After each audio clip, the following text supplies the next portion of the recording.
नमस्कार, मैं रितिका शर्मा देश क्रांति से आप लोगों का स्वागत करती हूँ।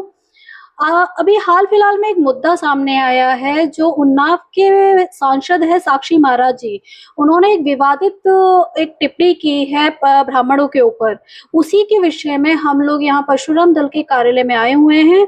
परशुराम दल के जो राष्ट्रीय अध्यक्ष हैं गंगाधर शर्मा जी, वो हमारे सामने हैं और हम उनसे इस बारे में बात करेंगे। जी, जय परशुराम। जय परशुराम।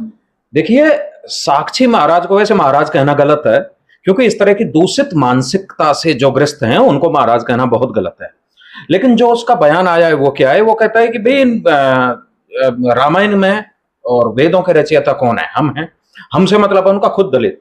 और इन्होंने तो क्या किया? ब्राह्मणों ने सीधा सीधा उनका अटैक है कि ब्राह्मणों ने क्या किया? क्षत्रियों के बच्चे मारे हैं और सीता जी को चुराया है। सोचना चाहिए, मनन करना चाहिए। इस तरह की घृणित और बांटने वाली दूषित वक्तव्यों को देने से पहले खुद अपने नाम के पीछे साक्षी महाराज लगाते हैं।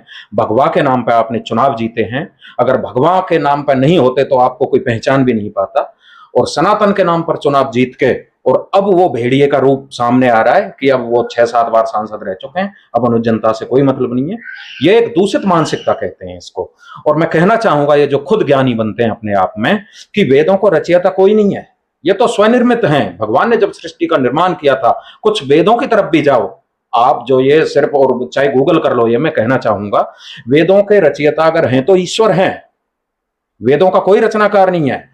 और ये महाभारत और ये जो भागवत और ये इनके जो रचनाकार जो वेद व्यास जी हैं, उनको ये खुद अपना मानते हैं। ऐसा कुछ नहीं है। वेद व्यास जी भारद्वाज ऋषि के पुत्र हैं और भारद्वाज जी ब्राह्मण थे। अब वेद व्यास जी ब्राह्मण हुए या दलित हुए, लेकिन ये अपने आप स्वयं अपना मान लेते हैं कि हाँ हमारा वो देवता था। इसी तरह भगवान वाल्मीकि जी भी ब्राह्मण थे, अदिति के पुत्र थे, ये भी कश्यप की संतान थी। ये भी, इनके कर्म जरूर ऐसे थे कि ये डकैती वगैरह डालते तो ये भी ब्राह्मण थे। लेकिन अब ये इस तरह के जो महाराज, कथित महाराज जो पैदा हो गए हैं जो कलयुग में, इन्हें कालनेमी कहें तो कोई अतिशयोक्ति नहीं होगी। इन्होंने इस तरह से बांट दिया है कि ये दलितों के हैं, ये ब्राह्मणों के हैं। सब कुछ ब्राह्मणों के थे। वेद व्यास जी ब्राह्मण थे और ये रत्नाकर इनका नाम था, वाल्मीकि जी का, ये भी ब्राह्मण थे। सब रचना ब्राह्मणों ने की है। इनके बयान देने से क्या होता है? और इनके बयान की परशुराम दल पूरी तरह से अनुशासन कमेटी जो बीजेपी की है उनको शिकायत करेंगे। और जब तक कार्रवाई नहीं होगी तब तक ये पूरा विरोध करेंगे इनका कि भाई इस तरह से क्यों? यूजीसी के मामले पर आप नहीं बोल पाते हैं।